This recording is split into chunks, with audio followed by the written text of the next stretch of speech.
Fati Mangelowun, Inchita Lina Bien, Alemania Mapumen, Ka Ina Pandipui, Lerfuman Tanitun.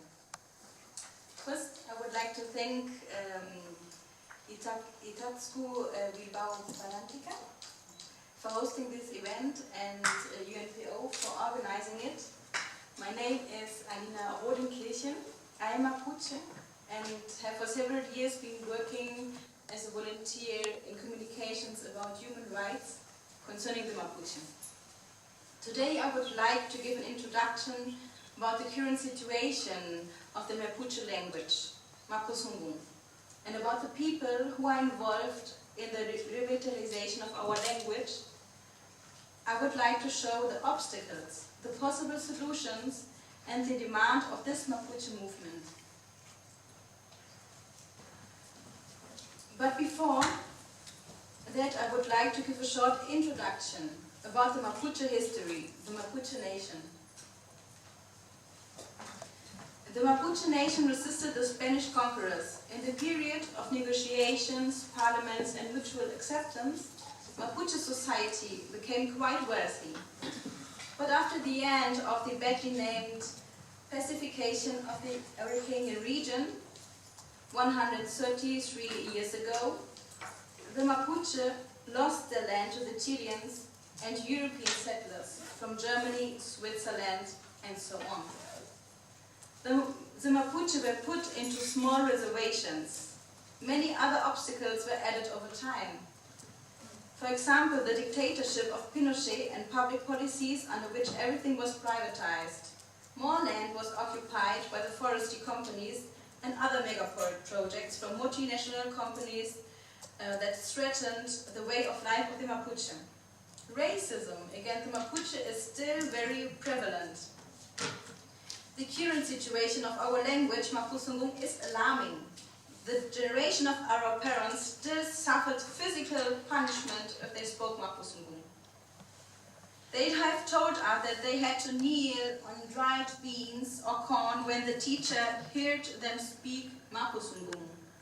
A study shows now that the number of native speakers is decreasing rapidly.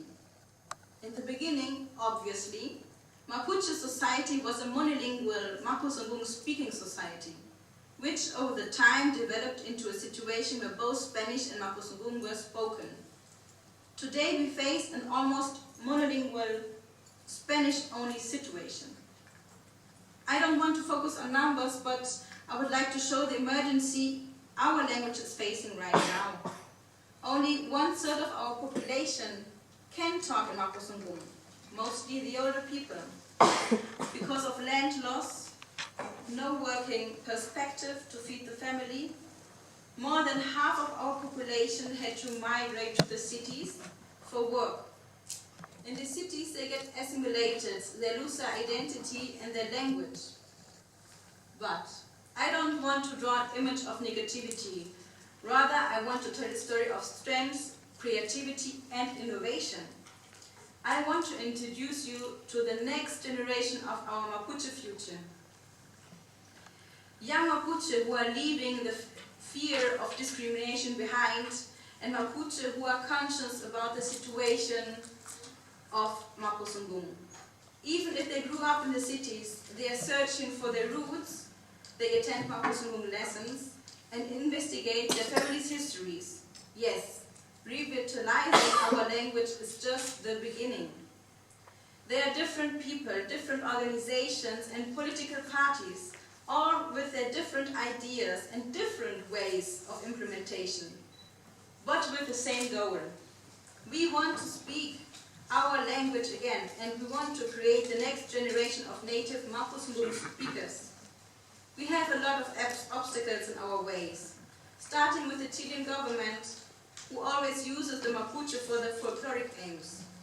But when it comes to real implementation of the issues we care about, we face closed doors. There's some educational project designed by the government about the language, but we don't want charity. We want to decide our future, and we want to live in dignity. Many organizations like the political party Wvñelfe have for years been pushing their demand for the legal recognition of our language as the second official language in the southern region of Argentina. On the 21st of February, the International Day of the Mother Language, a lot of organizations call for people to attend manifestations to reinforce this demand. In 2015, an inquiry to the constitutionally autonomous body of the Chilean government, the Comptroller General of Chile, about the possibility legally to recognize Mapuzungun was successful. But even with the law opening the way, the Mapuzungun language was not recognized as an official language. A brief digression. The Chilean constitution was implemented under the Pinochet dictatorship, and it's still valid.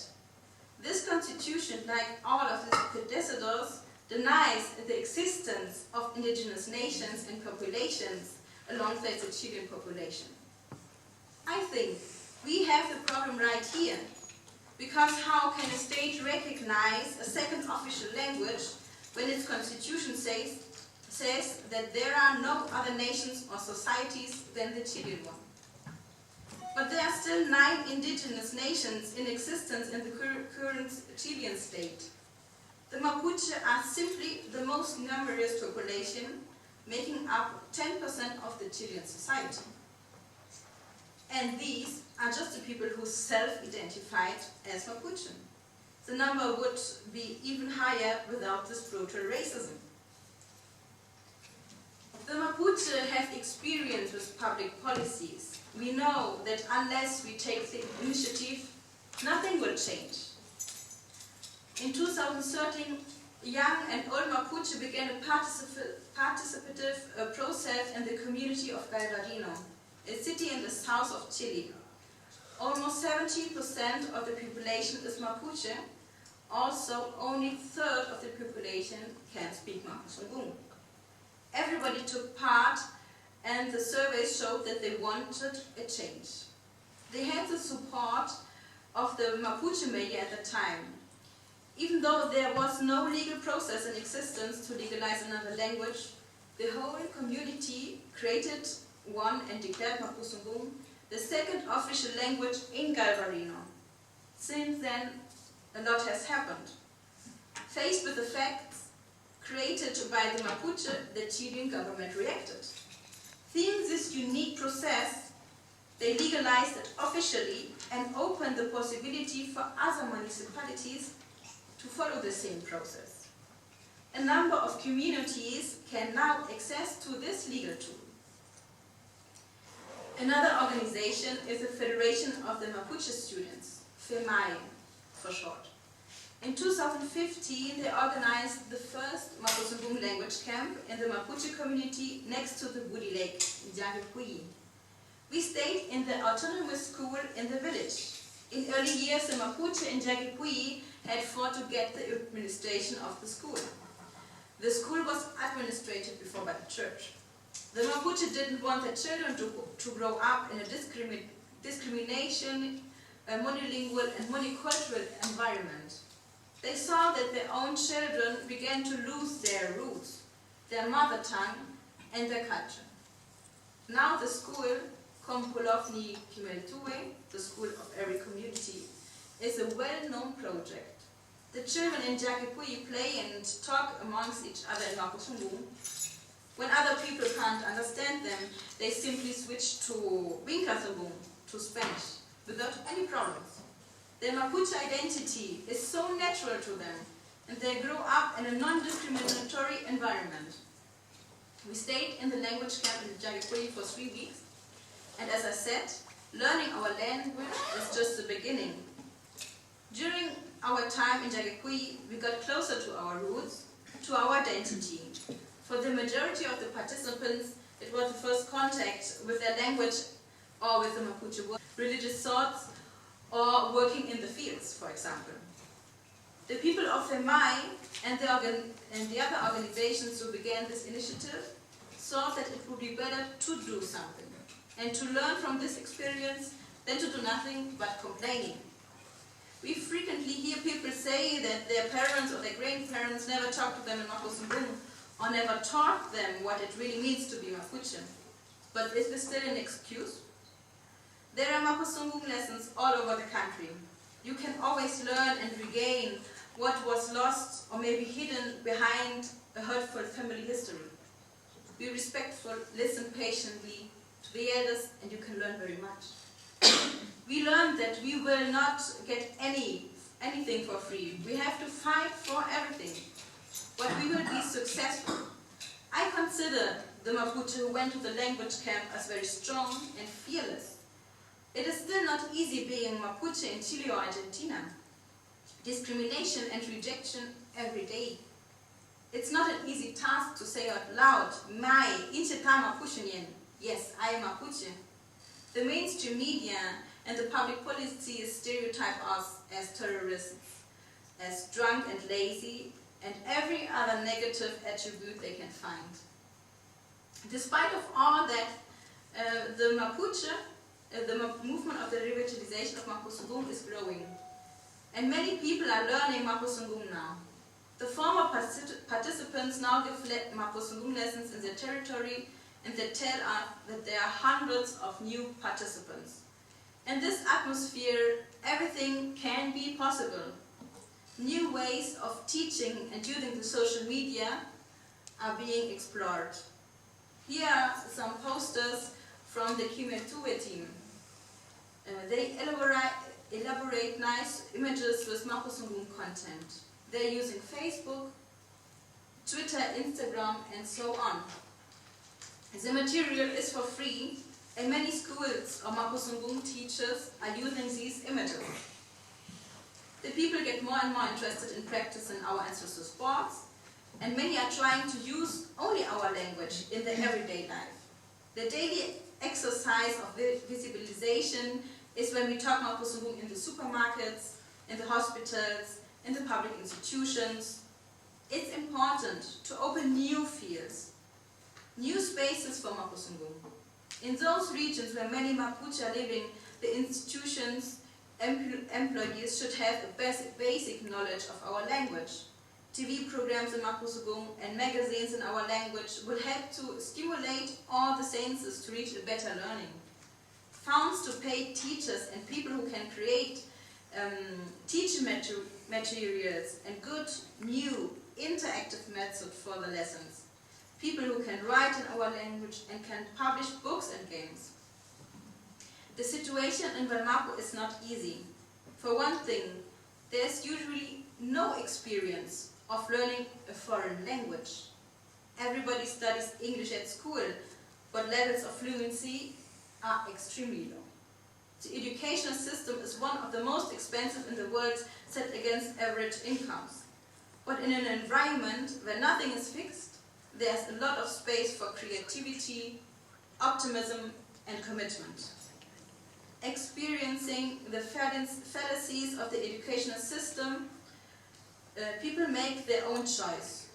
Just 2 weeks ago, FEMAE, the Federation of Mapuche Estudiantes, had the idea to implement a kindergarten of its own, to provide the opportunity to hear Mapuzungun and live inside a Mapuche environment, which will help to strengthen the children's identity and their self-esteem.